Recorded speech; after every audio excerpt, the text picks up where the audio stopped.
So good afternoon, everybody. It's great to see a big crowd here. We happy few. For the afternoon session, and we've got a really interesting discussion for you this afternoon. My name is Eric Miller, and I represent Canada's Department of Industry in Washington. And this afternoon, we are talking about cybersecurity and critical infrastructure. And these issues are really germane at the present time. And so, if you look at the front of Bloomberg Business Week this week, the headline says, "Hey China, stop stealing my stuff." And that's true. There's an awful lot of online theft, a lot of exfiltration. Networks have penetrated our lives, our critical infrastructure. Smart grids made by GE.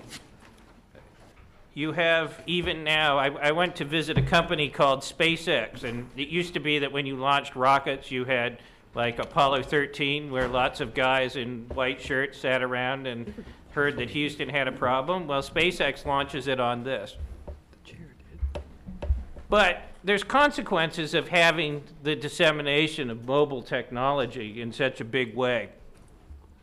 Our network lives have vulnerabilities, and there are lots of bad people who want to do bad things, just as there are lots of great people who want to do great things.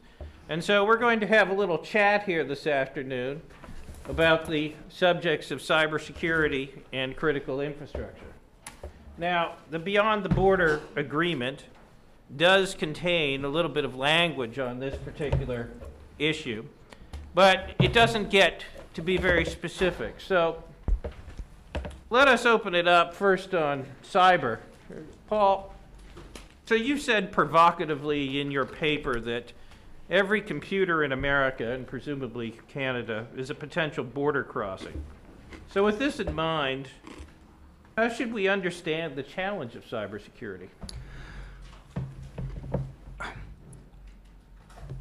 The cyber realm is a fundamentally borderless domain, and that makes it very easy to access computers from at a distance. It enables action at a distance by asymmetric actors.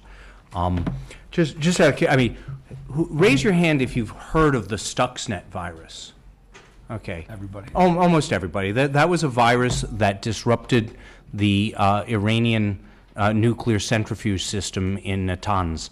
Nobody quite knows for sure who did it, but what was notable about it was it demonstrated the capacity to use this borderless domain as a way of reaching literally into the most secret, I assume most sensitive facilities of Iran, and cause physical damage, actual physical damage.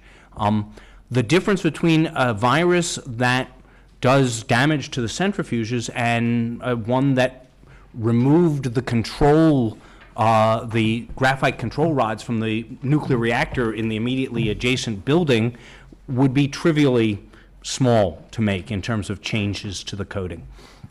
So what that means in the context of our discussion here is that our critical infrastructure systems are highly dependent upon cyber realm, and because of our border, because of the nature of our relationship, are highly interdependent. The United States is probably going to spend billions and billions of dollars over the next several years attempting to harden the electric grid, for example, in order to ensure that something like a Stuxnet virus attack that happened in Iran doesn't happen to power generation plants in the United States. That effort is utterly useless if it is not accompanied by a parallel effort in Canada, because as we all know, the entire eastern electric grid or the western electric grid are deeply interconnected, and disruptions in Ohio have collateral effects in Ontario and vice versa. What that suggests to me is that we need to think about how a joint approach to cybersecurity in the critical infrastructure realm runs, and it's not limited to the electric grid. I picked that one because it's an easy one where the connections are very clear and it's actually a bunch of wires. But our transportation grids are interconnected. Our agriculture grids are interconnected. As the last panel said, our manufacturing grids are interconnected. Everything we do that is interconnected, that forms part of our shared economy, is run on a cybered world today. And each and every one of those critical infrastructures can be disrupted, not readily, but is under threat of disruption at some level.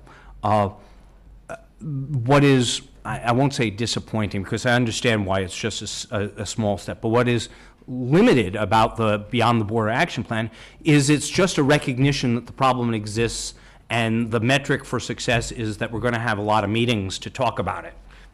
That's a little unfair, but it's and that's a good first step. Talking about things, getting a baseline understanding of the problem is going to be a vital joint step. But here, in this realm, we're going to face, I think, a really substantial joint challenge because of the interconnectedness, and in ways that are different than our interconnectedness with Great Britain or Japan. Our infrastructures just don't depend upon each other as much.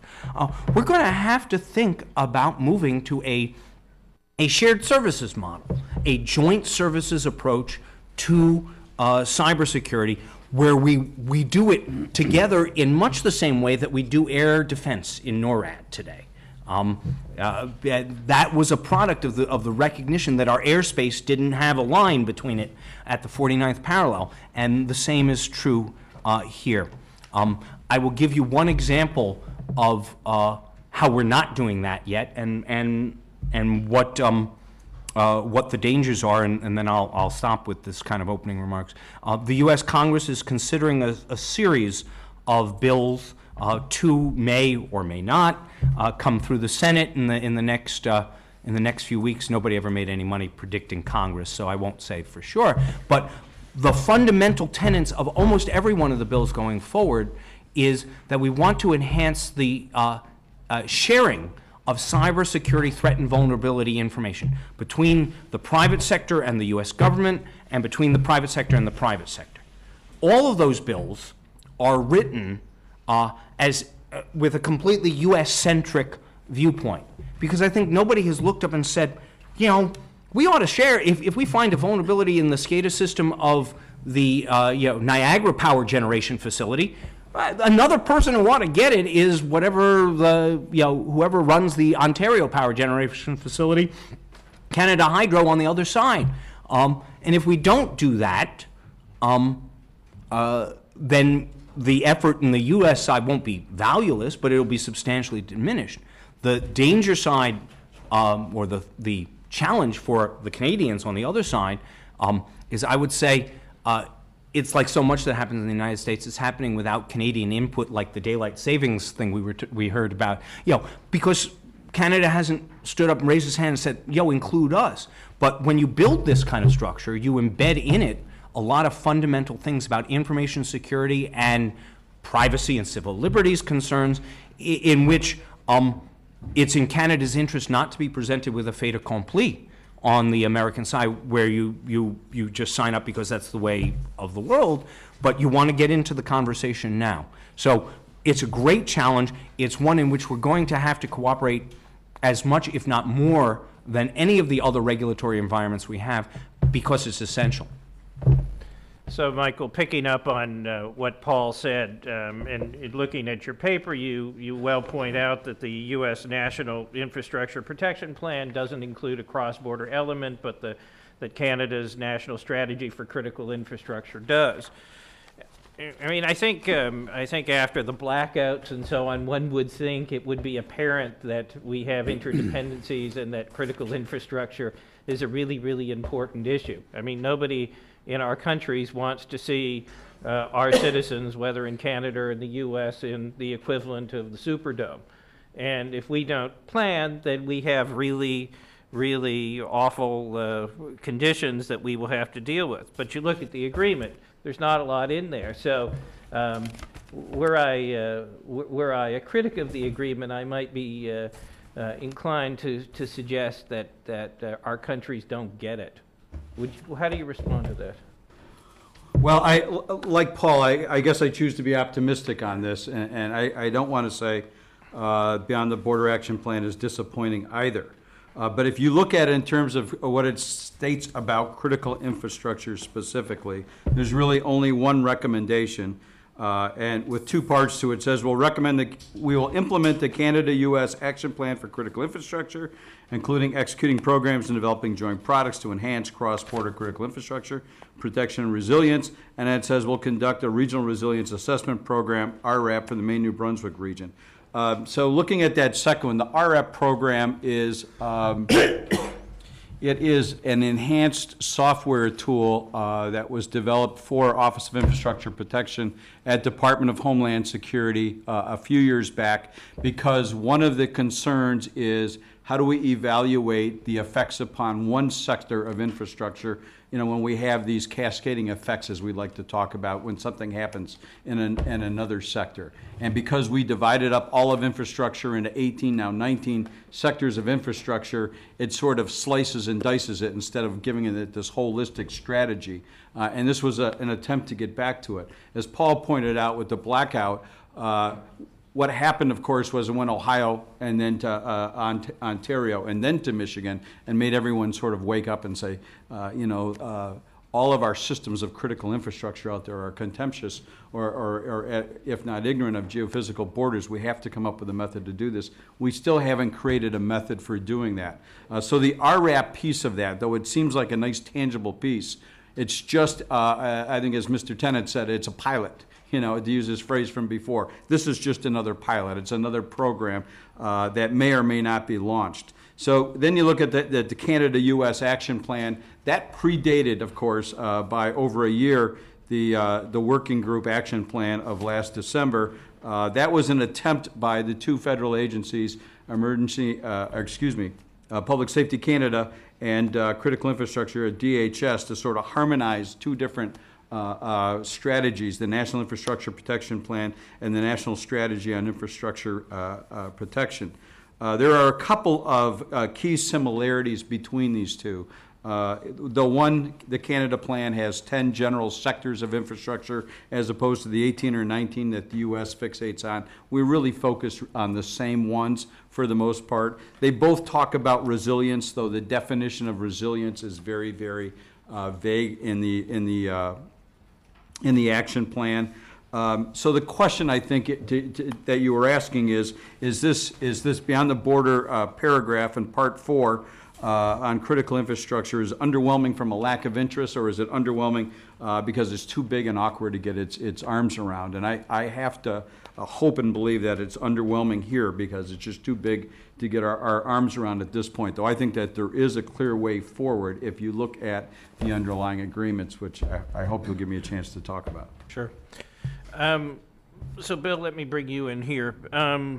So the Beyond the Border is rather thin on the specifics, and I guess I'm interested to know how you assess the action plan. And one of the ways that one can think about this is, well, you have had leader-level attention on cybersecurity and critical infrastructure, which is always very, very important. But the question is, what do you do with that? So if you're thin on the specifics, we say we're going to do a few things like the Maine New Brunswick pilot, like implementing the agreement on critical infrastructure. But is there enough here to drive the agenda forward? And if there is, can you give us a sense of how you see that happening? Sure. What I like about the way the stuff is portrayed in the Beyond the Border Action Plan is that you have a link between trade, between economics, between critical infrastructure in the traditional sense being sort of physical infrastructure, and cybersecurity. And that link is huge, and it needs to be underscored all the time. I mean, if you look at what underlies critical infrastructure, it's largely cyber systems and networks. And it affects almost everything we do on the trade side. If you've got an iPad, you probably have some kind of a banking utility to track all your banking stuff. You've got you can do stock trading. Almost all the brokerage houses do stock trading now. digitization is just pervasive. And so it's important to realize that this stuff underlies all of critical infrastructure. It's the most critical part, if you will, of critical infrastructure. There's a guy out of Queens, an academic, who said, I've got a little quote here. He says, the interdependence of CI systems, that's critical infrastructure systems, is developing an overlay of what might be called the meta-CI system. So the meta-CI system is basically cyberspace, computer systems and networks, and that control almost all other critical infrastructure systems. So the link between these two is clear. What the plan doesn't do, and what governments traditionally haven't done, is to link critical infrastructure and cybersecurity. If you look at the Department of Homeland Security and Public Safety Canada, they're in totally separate areas, and both sides will tell you that they communicate constantly, they coordinate constantly, but there's no real cohesion, there's no real comprehensiveness to, a strategic view of what's going on between the two, I don't think. And I see that as a fundamental problem.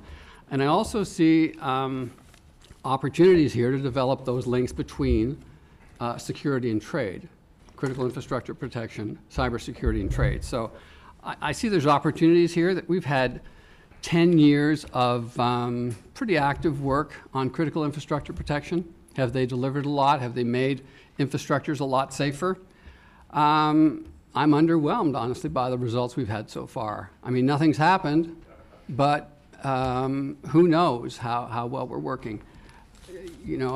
My colleagues here both talked about sort of the fact that the Beyond the Border agreement is good in terms of sort of lofty principles, and but the specifics aren't there. And they haven't been there under the Smart Border Accord, we had joint vulnerability assessments. We did some good work there. We did stuff on joint exercises, preparing for the Olympics. We've done best practices, a whole bunch of ad hoc stuff. And what we really missed was any kind of a comprehensive plan. It doesn't have to happen all at once, but a comprehensive plan that combines, say, a really good, there's a lot of high value from information sharing that really nails that sucker down, that really says we're going to come up with a clear protocol that says who does what, when, and that we also have some kind of a joint operational capacity, some kind of a concept of operations that says in a crisis or even non-crisis, here's how we're going to operate together. We're going to make this stuff real. Yeah.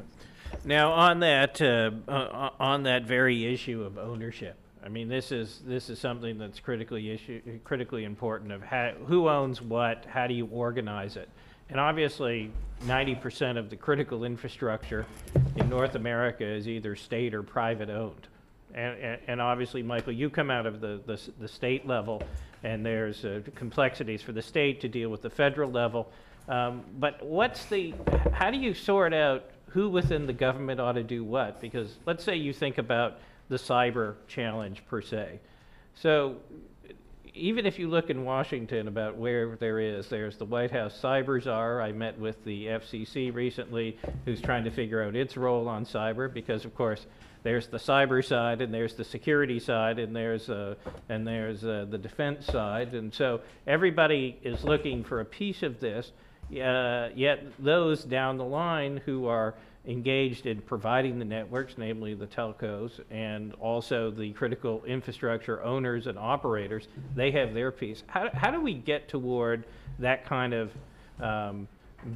big picture, big bargain, organized approach that Bill is talking about? Well, let me try and talk about the critical infrastructure generally piece, and I'll defer to Paul on the cyber piece.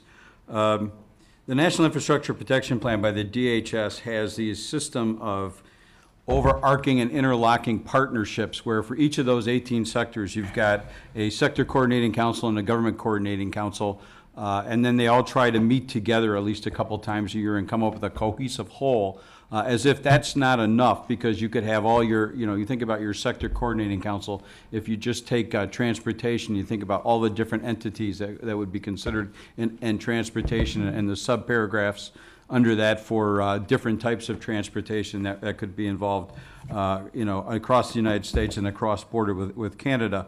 It's huge already. And then we've got two other sort of overarching groups. We've got a state and local tribal coordinating council, which tries to involve all the state and local officials involved with Homeland Security, critical infrastructure, within that organization. And then you've got an overarching group of the regional coordinating councils.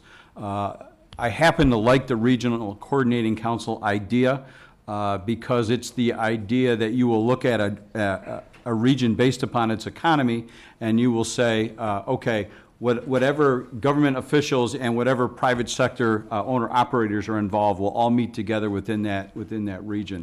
There are a number of these being started in the United States. The most robust is Penwar, which pre-existed and then had a separate center for regional critical infrastructure resiliency under that. And because of the buy-in by the premiers and governors, as well as the private sector there, that one is doing quite well. There's also one for the Great Lakes region called the Great Lakes Hazard Coalition, but that is only critical infrastructure within the 8 Great Lakes states and does not have governance buy-in. And then there is not one specifically in the New England states.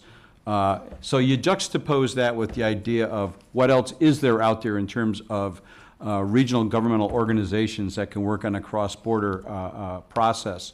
And we have the EMAC, the Emergency Management Assistance Compact format, where you've got the Pacific Northwest states and the British Columbia and Yukon Territory, which are very involved in having an EMAC agreement. We also have a similar agreement between the northeastern provinces and the northeastern New England states, but we don't have one yet in the center of the U.S. or the prairie states. Manitoba and North Dakota have signed an agreement. So where you've got overlap is only in the Pacific Northwest. And again, you've then got EMAC agreements in the New England states, and you've got a critical infrastructure group in the Great Lakes states because of the understanding, the comprehension of the need to look at critical infrastructure holistically in those states.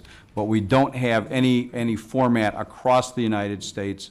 My thought is that we need to have not just overlap, but we need to have a relationship between emergency management and critical infrastructure in those groups, and then you can use the existing group that's recognized in the action plan. The MCG, which is a Fed-to-Fed group only, is sort of the overarching group for that. So there is clearly a way to build a partnership that will make sense across the board.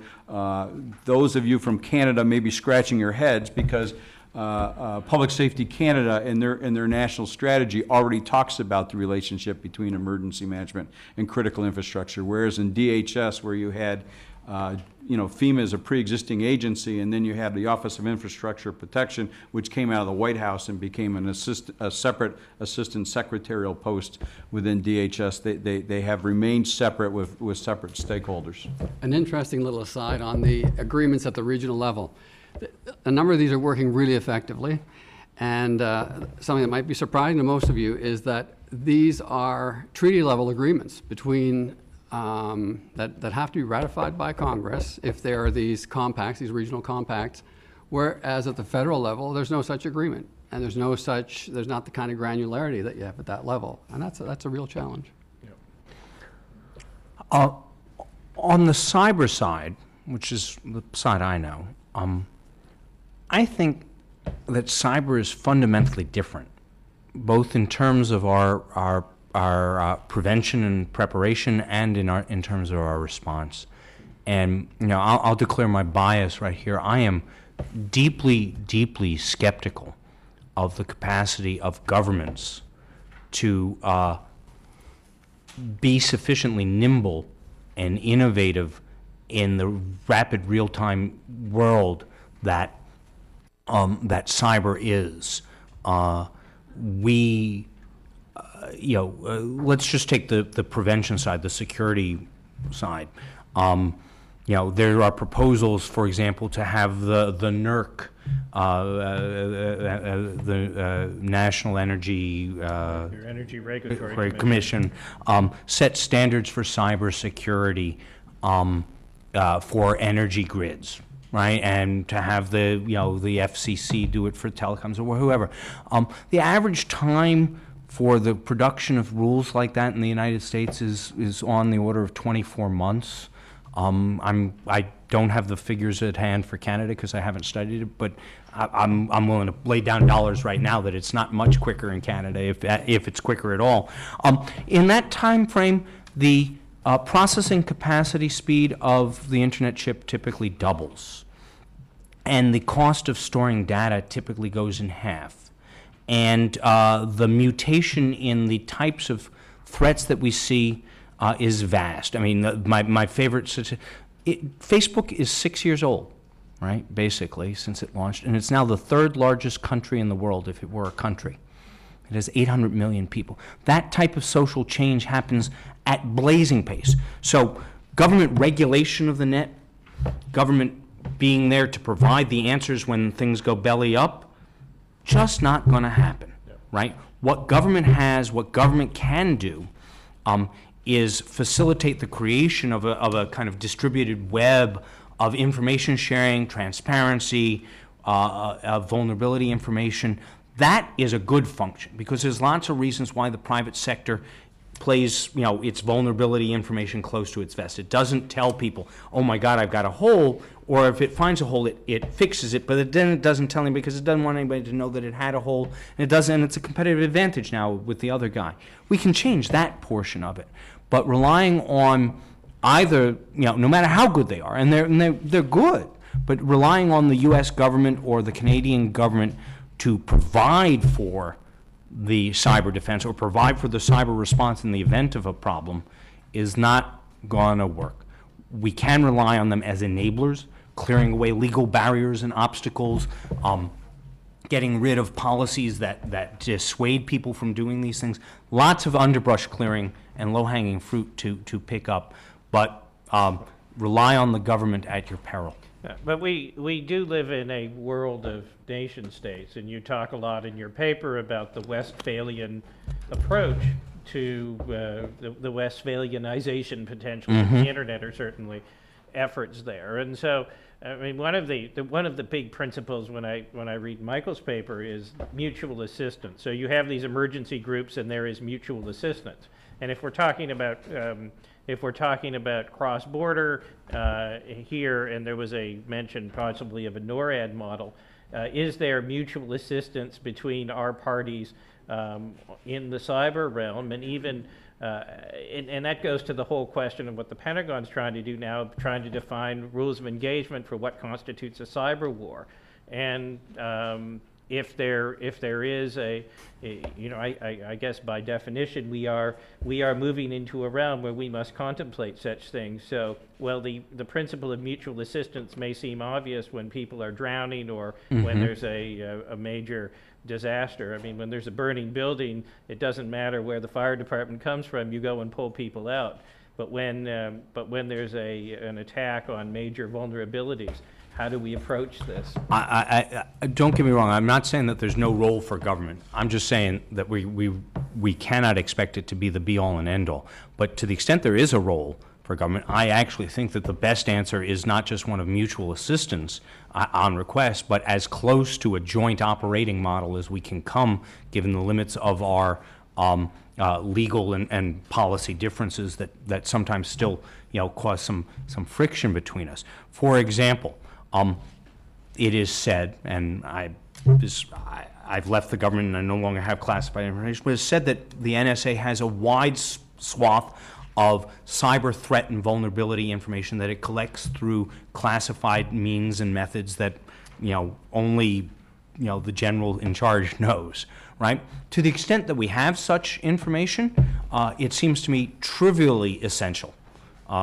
that be shared through the Five Eyes network with CSIS, right? That's the Canadian, CSIS, all right? And then it seems to me equally trivially essential that the two organizations working together find a model for sharing that information to the maximum extent practicable with Canadian private sector and U.S. private sector actors who are going to be the actual subjects of the attack.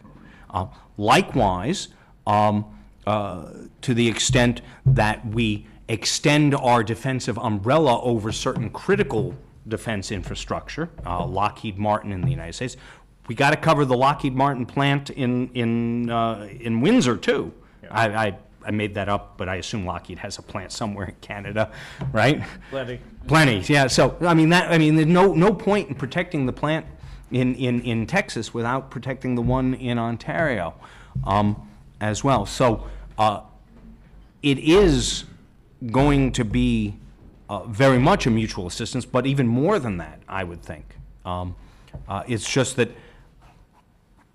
my only question was Lockheed Martin's going to have to do a lot of the work for itself. Right. That there's no silver bullet in the NSA. Yeah. Bill, let me go to you on the precise point of information sharing. Mm-hmm. I mean, you were a Canadian government official. You former. I said you were. Oh, sorry. Okay. Past tense stressed.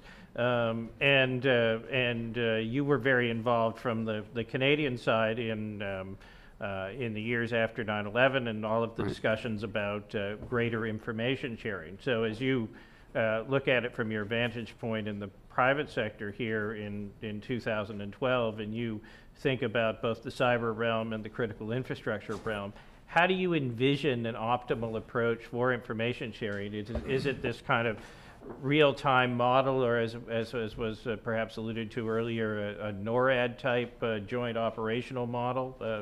Can you elaborate a little bit? There's so many aspects to it because it's only recently that cybersecurity's come out of sort of the world of spooks and of the National Security Agency and the Communication Security Establishment in Canada, and out of the realm of law enforcement going after criminals. So it's sort of been under the radar, and now all of a sudden, for a number of reasons, just the ubiquity of it, and because of public interest in the issue and concerns about privacy and so on, that it's exploded. Just to Paul's point about the role of government, I don't think that governments can afford to sit back. They are major players through their national certs in intrusion detection and monitoring what's going on the web at any number of levels. What I think is important is that we clarify roles and responsibilities within governments, and we respond to what I think are legitimate concerns from the private sector, who, especially in key industry sectors that are considered critical infrastructure, they want direction from the government in terms of how they deal with threats to infrastructure. They want information from government they're not getting. And I think governments have to get their act together. Basically, industry is doing it on its own. And if governments aren't able to cope, certainly industry isn't either. Yeah.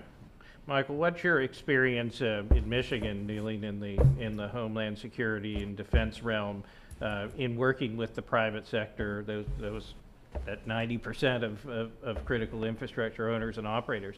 Have you found that they're looking for government leadership? Are they willing to cooperate? And most importantly, when you get things that go across different companies, are competitors actually willing to come together for their common interest? Because this is certainly looking at it in the cyber realm, one of the innovations that they've come up with nationally is that you can put information about cyber threats into a central source. It can be anonymized and then sent out. How do you find the private sector collaboration on critical infrastructure at the state level? Let me give you two examples, one from my time with State of Michigan, one from my time at DOD. First, State of Michigan, there is absolutely no question that with the auto industry using just-in-time inventory, that they are acutely aware of every border crossing and every nuance at those border crossings. So that has resulted in an attitude, I think rightly so, that if government isn't going to work with them, they're going to do it on their own anyway. So it's, be a partner or get out of our way sort of mentality, and I think that's absolutely the right mindset for them to have. So we have a continuing very, very good relationship with the private sector looking at critical infrastructure in Michigan.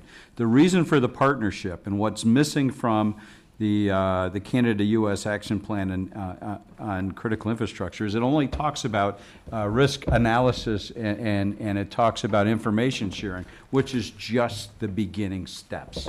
It's just, it doesn't even talk about planning for response at all. And that's obviously the piece that we have tried to focus on in Michigan. So let's drill down on that. Yep. So it's only the beginning. If you're in a position to lay out, say, the critical path over the next 18 months about where this thing ought to go, what are you going to tell me? First and foremost, that we have a form like the Emergency Management Assistance Compact, which involves the 8 Great Lakes states and Ontario.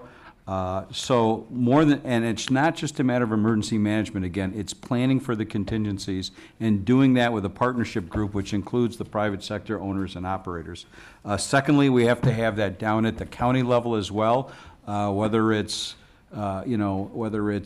St. Clair County and Lambeth County, whether it's Essex County and Wayne County. To give the 2 examples in Michigan, we need to have sort of an international planning zone so that they can work together. Again, it is not just a matter of response in terms of committing personnel and resources to an event itself. It's dealing with the effects and assuring that there is true resiliency. Resiliency doesn't just mean redundancy; it means rapidity and robustness as well. That you will either weather that or you will respond very, very quickly and have your economy back up as quickly as possible. I guess the other piece to that would be that we need to have some sort of standardized, the risk assessment piece is a good idea. We haven't yet defined our taxonomy here as to what a standardized risk assessment looks like. To do that, we really have to have some understanding as to what information will be shared. Private sector often has a concern with this. I would only point out to you that we took our lead in Michigan from the auto suppliers. You can have a mom and pop tool and die shop and to somebody bigger than that, and they've got to be able to exchange information with both Ford and GM. And by having a federated model of information sharing, they've been able to do that successfully. And we've advocated that similar system be used for Homeland Security as well. And then we need to have just a true method of information sharing from center of gravity to center of gravity. Again, the idea of the regional consortiums overlaying with the emergency management. The emergency management gives us the planning, the robustness there with the true responders to assure that we don't have a loss of productivity and a downturn in the economy, even short term. And the reason for the regional consortiums is so that we have a partnership where the private sector owner-operators are full members. Yep. Paul? One quick observation, one or 2 quick observations to push back a little bit against on Bill's suggestion of the utility of government action. Government has a great role, especially in international forums. When the ITU gets together and tries to regulate the internet, it's the U.S. government and the Canadian government that need to go in and throw the no way flag. But in terms of actual assistance to private industry, two data points that are worth thinking about. The first is the Defense Industrial Base pilot, something the U.S. government just ran. It was a program where the NSA made a special effort to share its super secret classified information with members of the Defense Industrial Base like Lockheed Martin, Raytheon, BAE. They ran that for 12 months. They did a self-reflection. Exactly 5% of the intrusions discovered were ones that the private sector would not have seen if NSA hadn't been around. So basically, private sector gets 95% of the way there already in terms of its own understanding. And by the way, there were a couple that they actually saw that the NSA hadn't had knowledge of. Now, that's not to say that 5% improvement in efficiency isn't bad. If I could reduce the price of tea by 5%, everybody would get rich. But by keeping the price the same, but yeah, I mean, my price. But nonetheless, that's not the be-all and end-all. Second one, you mentioned the CERT system, the centralized CERT system, routinely derided in the private sector as slow. Latest surveys by the Government Accountability Office finds 82% of them, 82% of the alerts come after private sector alerts. Anecdotal, my own, I participate in groups where I see the alerts coming along from the private sector, and routinely, the government one comes in 3 days later. And everybody kind of goes, ha, ha, ha, okay, now we know it's really true. And that's the nature of government operations, right? They can't release an alert until they're sure that it's right, until it's been scrubbed, and until they've vetted it, because their credibility goes south if they release bad information. In the private sector, everybody accepts a 90% solution. Governments cannot. So no matter how we do this, the governments will have a role, because there is that 5% from NSA, and they do need to provide a form in which there's an anonymity so that people can share threat and vulnerability information without blowing back on them. But it isn't the panacea that it is, and the structure is moving too fast. Great planning for structures for the Ford plant in Michigan, because it ain't moving, right? It's there, and we can plan on it, and we can plan for all 27 different threats and add a 28th when it comes along. The cyber threat moves every day. Right. So one of the things that you say in your paper, just to go on this point of who does what, is, if I may paraphrase, you essentially said that the Council of Europe agreement on cybersecurity is almost a waste of time, largely. Maybe that's a little strong, but maybe it's a little strong, but it's suboptimal. And one of the things that is important in the Beyond the Border Action Plan is that Canada is committing to joining this.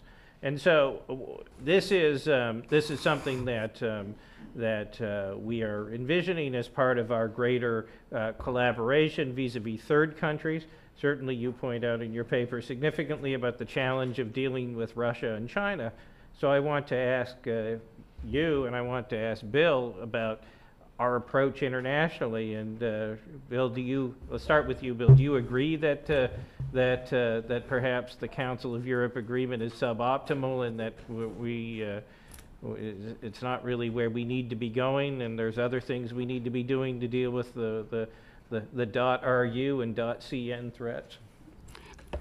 I think there's probably better value in working with a small number of like-minded countries, and you can look at the Five Eyes countries, Australia, the UK, US, Canada, New Zealand, as being people who think a lot, they have similar thoughts on these things, they have generally similar values in terms of privacy and so on, and we have long traditions of working with them through signals intelligence going back to right after the war, and also in defense, as you know, through the PJDB and a whole bunch of other forums. That's a good place to start. A bit of a difference, I think, in the U.S. approach and the Canadian approach, and I don't want to overstate this, but it's we tend to place a little more value in sort of the multilateral fora. Not saying that we'd go whole hog into an ITU mandate in this area at all, but I think that there is room for closer cooperation with the Council of Europe and so on. If you look at Canadian privacy law, and I'm not an expert in this area, but there are elements that look like what the Europeans have come up with in terms of protection of electronic data. They're not the same.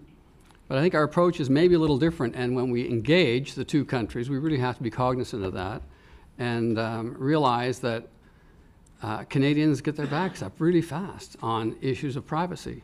Mm-hmm. I mean, our own current government has had huge issues with its Online Access Act and has now backed down. And governments are skittish. I had a wonderful quote here. Somebody was on some blog. And the guy basically said, hey, this stuff is happening everywhere. That means all governments are facing this. And they're all really skittish and really scared. They're just really scared and don't know what to do. Mm-hmm. And I think that's one of the problems. There's no strategic direction. And I think there is a role. I mean, Paul's point is interesting. There are views that the private sector will look after itself. If they're going to do business and they don't protect individual data, for example, they're going to lose market share. Well, that's very possible, but I don't think they take that strategic approach necessarily to all these issues to realize that. These are huge, complex issues.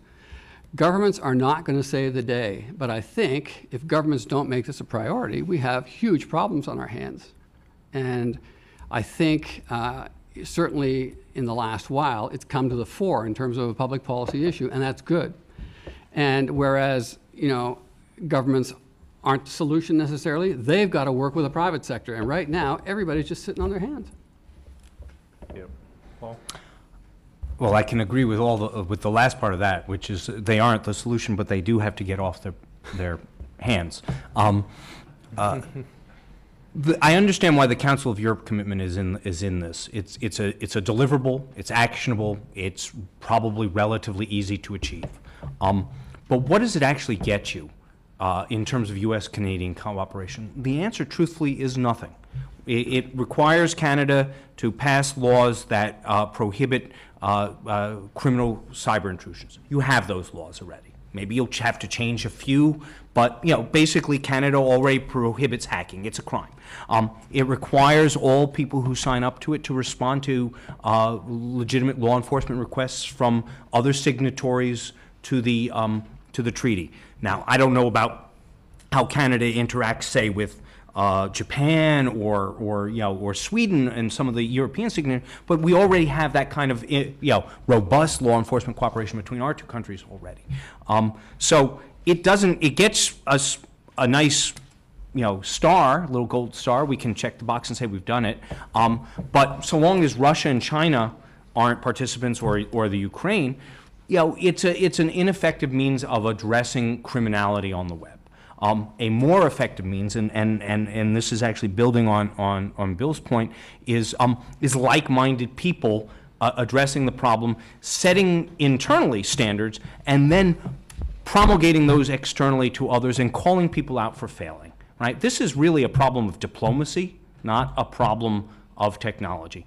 So until somebody is willing to actually throw a flag and say, Russia, you are a bad actor, in a public way as part of a diplomatic initiative, nothing's going to happen. We did much the same thing in the money laundering area with the Financial Action Task Force, which was a G7 initiative. G7 countries got together, said we're going to define what a good regime is for combating the illicit transfer of money. We're going to set these standards. Then we're going to measure ourselves first. We're going to look, Canada's going to come to America and give us a grade, and we're going to go to Great Britain, and Great Britain's going to go to Holland, and we'll give ourselves a grade. And once we're all up to the B+ level, then we'll start grading other people. And nobody liked getting bad grades. It's slow, it's ineffective, it's diplomacy. But until we make some initiative, that would be my action item. If I were writing the beyond the border action plan for cyber crime, it wouldn't be signing the COE. It would be creating a legitimate liberal Western democracy mechanism for articulating anti-criminality norms that could then be pushed out into the general multilateral sphere. I love this issue because it's got so many tentacles, and you focus on crime, you can focus on intel, rogue countries that are involved in this stuff. You can look at it from a business point of view. I want to bring Michael in But here. yeah, just to build on what both of my colleagues were saying is, I just want to emphasize again that to make this work, you have to create some form of cross-border coalition. We just as we have PENWAR, we have to have a critical infrastructure coalition that involves not only state and local and provincial and territorial governments, but that also involves the private sector. And the reason I suggested the EMAC model is just because of the planning and response. And remember, when I'm talking response, I don't just mean the provision of emergency services.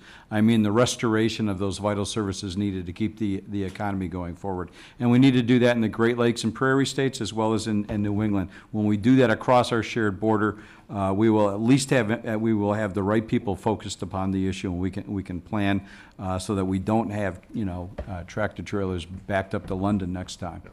So we have about 20 minutes left, and so I think I want to go to the audience now and have some questions. Teresa.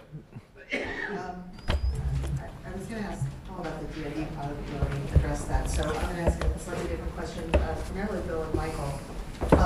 You talked a lot about the response element of critical infrastructure protection. Right? When things go bad, how do we deal with them? And I'd like, especially you, Bill, from your perspective, you mentioned kind of you did, Michael, the differences in how the United States is structured with regard to infrastructure protection on one side of DHS and FEMA and emergency response on the other side of DHS.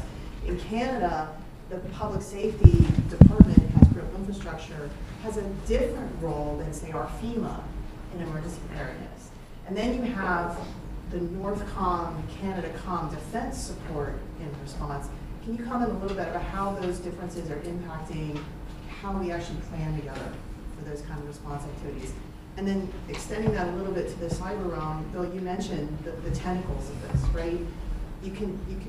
I think one of the issues that we've had as governments in dealing with cybersecurity is all those tentacles. Who owns it, right? Everybody owns it. There's a piece of it in everything. And so figuring out who's going to own it and set that strategic policy has taken up our government's last 5 years of discussion, and it's still going on.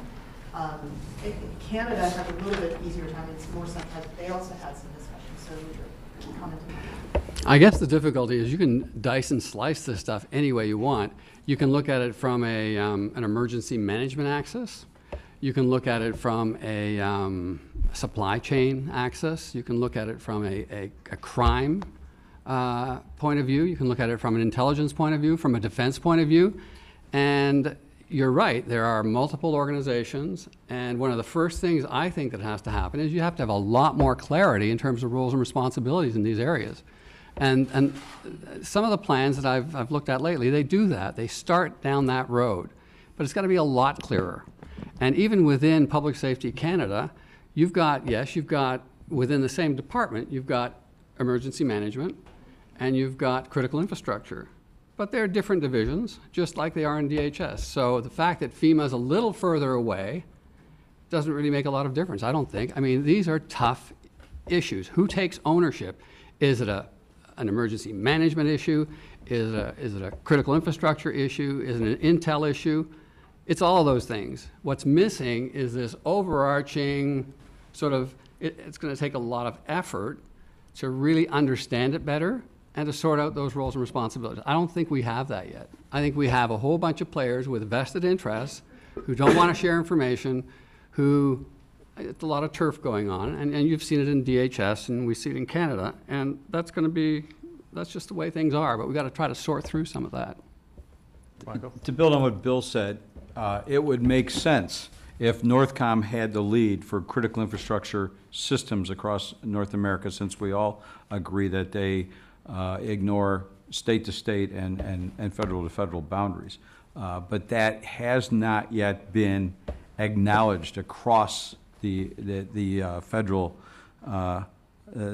committees that need to agree to that.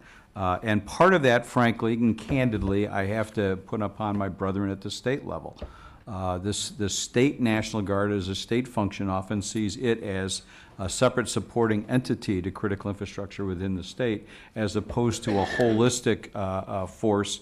And as a result, that's why I think we have to use that emergency management planning, because the Guard will respond in that way, and then the NORTHCOM can fall in on the Guard. And if everybody understands that that's what we're going to do for critical infrastructure across borders, then we can sort of figure out those points where one state can't handle it, meaning that we have to do it on a regional basis and say, okay, NORTHCOM, you got it at that point. If we know where those triggers are, it would be a lot easier for us to do the planning, and of course that will make our response a little bit more fluid and dynamic than it is now. And remember that NORTHCOM is a U.S. command. Yep. And so you've got to still work in that jointness. Absolutely. Paul, do you have a comment? I would change topics, but if there's no questions, I would. Are there additional questions at this juncture? Okay. One of the things that that I think that was really interesting in your paper was this whole discussion of cloud computing and data and who owns the data and where it's housed. And I remember driving into work one morning as SOPA was reaching its climactic failure. And the gentleman was describing how they're a Pittsburgh-based company with their data servers in Canada. So you talk about there needing to be some protocols with respect to especially U.S. government data and where it gets stored.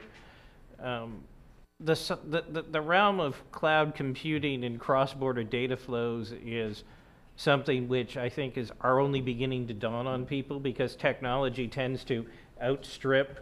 You get the people on the West Coast that dream up really nifty ways of doing things, and then it slowly enters the realm as others consider what to do with it. Can you talk a little bit about where you're seeing this cloud computing data storage issue? Sure. Yeah, I mean, it's a great question. It's not, strictly speaking, an infrastructure protection so much as an information and infrastructure management question, but I put it in the paper because they're closely related. Who uses Google in the room, right? Okay. Do you know where the data is? I mean, physically, do you know where it is? I mean, all your data, it's ones and zeros, and we like to think of the cloud as this kind of out there, this nothing, but that's not true. It's in a server somewhere, or actually, it's probably in multiple servers in multiple places. Like, if you're like me, I don't delete my emails anymore. I leave them on Gmail, and I use natural language search, and in 30 seconds, I can find every email that Eric has sent me over the last month preparing for this if I want to go back and review, as I did yesterday. But when I did that, I probably pulled that data stream from servers in Canada, in the United States. Google, in particular, though it is an American company, houses most of its data overseas, outside of the borders of the United States and outside of Canada. They have big... A quarter of it in Canada. What? Isn't a quarter of it in Canada? I think some of it's in Canada. They have a huge server farm in Malaysia. I mean, you know, it's amazing in that regard. So here's the problem, right? All law, I mean, since we're in a law school, we might as well actually talk about law once. All of our laws are geographically jurisdictional based, right? American law applies to crimes that occur on American soil. You heard the shipwrighter discussion, and the solution there was actually to really, finally define where that border was and make sure that there was a Canadian on any boat that was in Canadian water and an American that was on any boat in any American water, so that we could ignore the border by multitasking, right? In olden times, we had bank robbery problems in the United States, and Bonnie and Clyde famously wrote a letter to Ford that said, "Thanks for giving me the way to get away," because he'd jump across the state border and the state police following him would have to stop. And we solved that problem by federalizing bank crime in the U.S. level. What are we going to do, right? Whose law applies? If your data, you're a Canadian, you use Google, it's an American company, right? That data is being stored in Malaysia, right? And you're using it to do business with somebody in Sweden, hypothetically. And there's a dispute. I don't care what the dispute is. Whose law applies to that particular piece of data? If it's Sweden, it's probably IKEA, but... It could be, yes. But you bought something from IKEA and you're in a commercial dispute, and we need access to the data to resolve the dispute. Yeah. Whose law applies? Malaysia's? Canada's? America's? Yep. Sweden's? Nobody flipping knows. Yeah. And it's not just commercial stuff. I mean, Bill has mentioned the point that there are differing privacy rules around, right? Some are more protective, some are less. Malaysia, very much less, right? And in general, since we begin with a jurisdictional rule that is, based upon the physical location, people kind of start with the sort of thought that maybe Malaysia would be the case in this one. But who wants to have to go to Malaysia to fight over a dispute with IKEA? Right. So we have no solutions to this at all, none. And there are going to be three options here, right? One is is going to be a race to the bottom. Everybody's going to wipe out their rules and try and be more attractive to attract information to it. Come to us, use our rules, and we'll make it easy on you, commercial actor. That's possibly happening. Another one is people are going to try and be basically privacy imperialists. The Europeans are doing something like that now and saying everybody's got to follow our standards, right? If it touches Europe anywhere, even if it's not if it's European in any way, you got to come up to our level. That could very well wind up being a kind of commercial privacy war between U.S. and Europe, or we're going to go multilateral, and then we're going to spend 27 years in the United Nations and go through how many Doha rounds of privacy or commercial data sovereignty negotiation before deciding that we can't reach an agreement. My model is going to be the exact same one. You've heard it once before in terms of crime, is I think that the good guys, whoever they are, have to kind of get together and find a shared model of what we think the right answers are to these data sovereignty questions. Broad rules of how we're going to treat this, consensus on privacy regulations, consensus on commercial regulations, consensus on jurisdictional choice of rule laws, and eventually that will win the day. So in the Beyond the Border Agreement, it does call for the development of joint privacy principles. That would be a good thing. What should those principles look like? That's a book. That's a book. Because we got the privacy commissioner in Yeah, Canada, you don't. Here, and the privacy, basically, she is. I'm not sure I'm giving away state secrets here, but she doesn't like the Beyond the Border answer. No. The last meeting that our chief negotiator had before coming to Washington to be with the Prime Minister for the signing was with the privacy commissioner.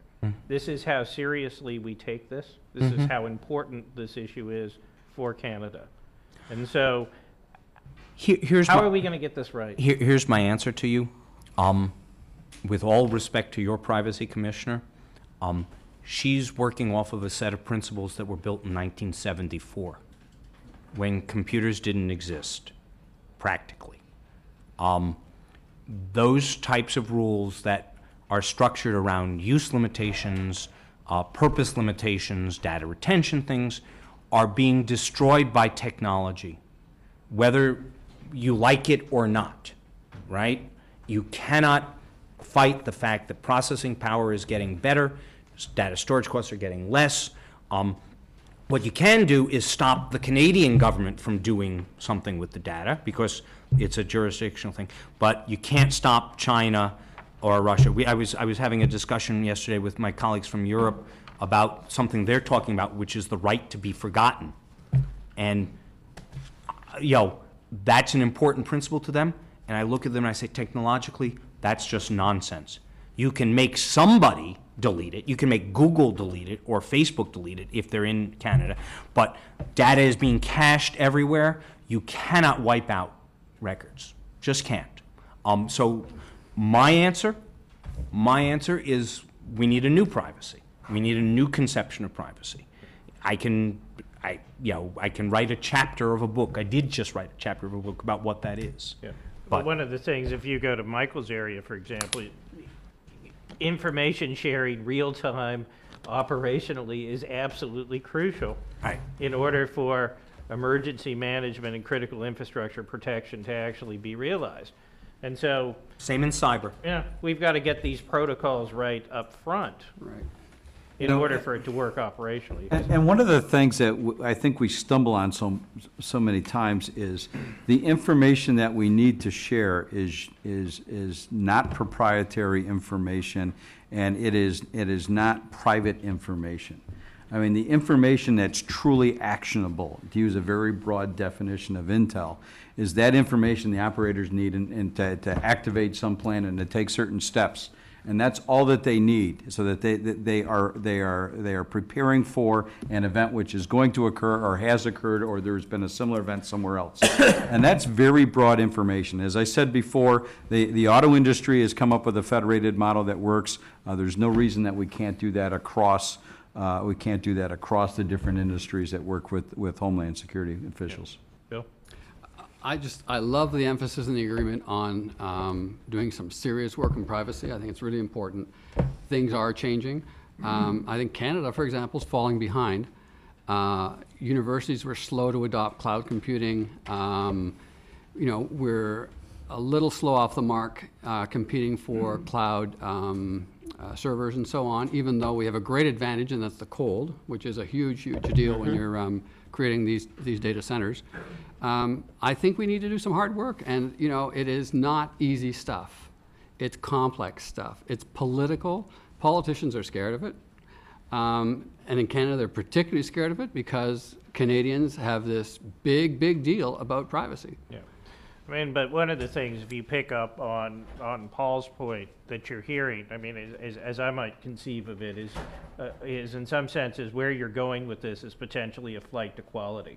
So if you actually get a group of the Five Eyes or other like-minded countries together to agree on a common approach, then Google.com or .ca is incentivized to put their server farms in jurisdictions where they actually have some hope of predictability and development. What is our competitive advantage in the West? I mean, fundamentally, predictability, rule of law, transparency, good government. Peace, order, and good government. Right? And freedom, all those things are of value. If we can collectively, and we should collectively, reach a kind of broad-based consensus in this area, the world will beat what is it? Beat a something to our door? Path. Beat a path. I couldn't think of the word. Beat a path to our door. Beat an expressway to our door. So. Beat an expressway to our door. Information. An information highway to our door. Yeah. I like So- that. Yeah. So one of the things, and if there is, I just want to check, are there any more questions? Okay. Better them than us. Paul, I'm not sure this question is tangentially related to the cyber law discussion we're having, but in China, how is the government able to so intensely regulate internet usage within the country? Well, that's a great question. I'll give you several pieces of the answer. The first is that it demonstrates decisively that physicality is destiny. One of the reasons China has an effective Great Wall is because there are 3, and only 3, massive undersea cables that bring 90% of their traffic. One from Japan, one from the Philippines, and I think the third is from Taiwan, but don't quote me on that. When you have only 3 access points, 3 border checkpoints, you can do a better job of checking. There's other places that it comes across. There's a set of small connections to Russia out west, and there's a set of small connections over in the Himalaya areas. But 95% of their traffic comes through basically 3 cables. Physicality is destiny. If you got 3 places to check, you can do a lot of work. That's one. Number 2, they don't care about privacy, right? They don't care in the least. They run a two-stage system. They have sensors who read almost everything, right? They got, I read somewhere, 30,000 people who read the internet every day. That's their job. They work for the government. In addition, they have, to get an internet access, you have to provide a verified identity. There's no such thing as posting under the nom de plume, Publius, or I don't know what the Canadian equivalent. Publius was the American Federalist Society. I don't know what the Canadian equivalent is. But they what?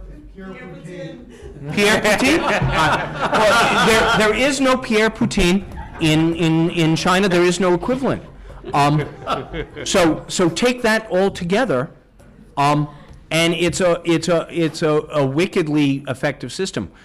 Footnote to that, just people don't ever actually make this intellectual jump, but one of the things that we've heard in other situations about the intellectual property theft that is going on often from China. And one of the things that the Chinese government routinely says is, that's a bunch of hackers, we can't control them. right? Match that statement up against their ability to wickedly monitor what their citizens are doing in terms of dissent on the net, and my skepticism level escalates highly. What? It soars. So, Soars. Pierre Poutine. I learned something today. yeah. So on that happy note, I see David staring down at me, suggesting that there may be coffee in our future. And so with that, I'll call the panel to a close, and I'd like to thank you all. Ooh. It's